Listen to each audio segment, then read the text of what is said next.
1985. Por fora, a União Soviética é uma fachada de granito e aço, 11 fusos horários e um arsenal nuclear capaz de pulverizar a biosfera terrestre múltiplas vezes. Mas dentro do gabinete de Mikhail Gorbachev, o que se vê não são mapas de conquista, são planilhas de insolvência. A União Soviética não ruiu por falta de ogivas ou fervor ideológico. Ela sucumbiu por uma crise aguda de liquidez. O império, que se posicionava como o sucessor do capitalismo, tornou-se umbilicalmente dependente do dólar para garantir que sua população não passasse fome. Este é o registro técnico do maior colapso corporativo da história da humanidade. Se você ignorar a mecânica bruta do fluxo de caixa, estará apenas gerindo um cadáver geopolítico. Para entender a falência, é preciso auditar o obscurantismo estatístico. Em economias de mercado, o preço é o sinal vital que dita a alocação de recursos. No modelo soviético, esse sinal foi extirpado e substituído pelo Gosplan. A estrutura de incentivos era perversa. Se o Politburo exigia 50 toneladas de pregos, a resposta racional dos gerentes de fábrica era produzir um único prego de 50 toneladas para bater a meta de peso com o mínimo de esforço logístico. Milhões em matérias-primas valiosas eram sistematicamente transformados em lixo industrializado. Era a entropia logística elevada ao nível de Estado. A produtividade era abismal. Em 1985, o PNB por trabalhador soviético era apenas 38% do nível americano. Sem sinais de preço, a eficiência é invisível. Na década de 70, uma anomalia deu sobrevida ao regime, a crise do petróleo. O influxo maciço de petrodólares permitiu ao Kremlin mascarar a ineficiência estrutural e contrair a doença holandesa. O capital que deveria financiar a revolução dos semicondutores foi desviado para subsidiar um contrato social insustentável. A ironia era absoluta. A superpotência que prometia enterrar o Ocidente dependia visceralmente das exportações de energia para comprar trigo de agricultores americanos no Kansas. Em 1984, a dependência de moeda forte vinda do petróleo atingiu o recorde de 55%.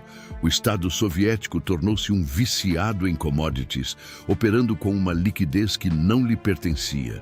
Enquanto o Ocidente mergulhava no silício, a União Soviética permanecia ancorada no ferro gusa.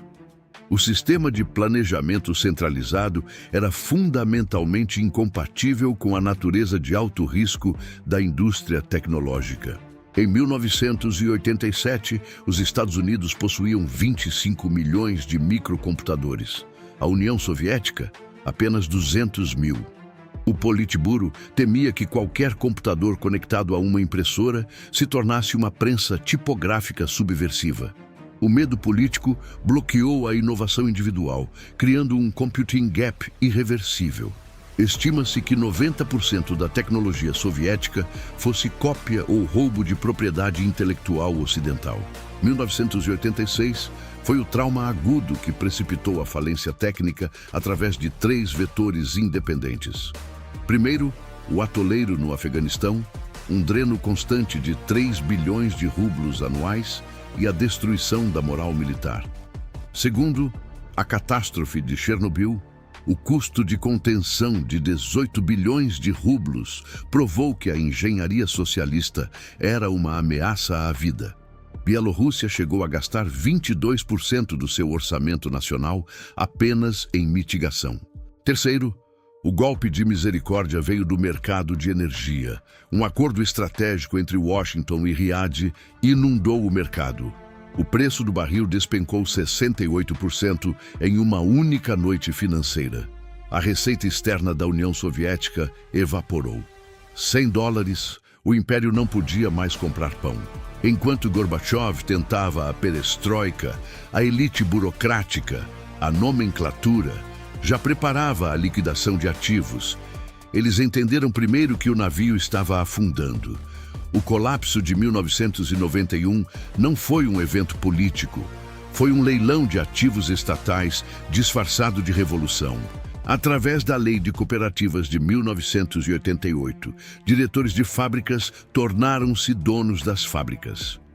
Operadores de câmbio usaram o loophole Besnalishny-Nalishny para converter rublos escriturais em dinheiro físico, gerando hiperinflação e limpando as economias da classe trabalhadora.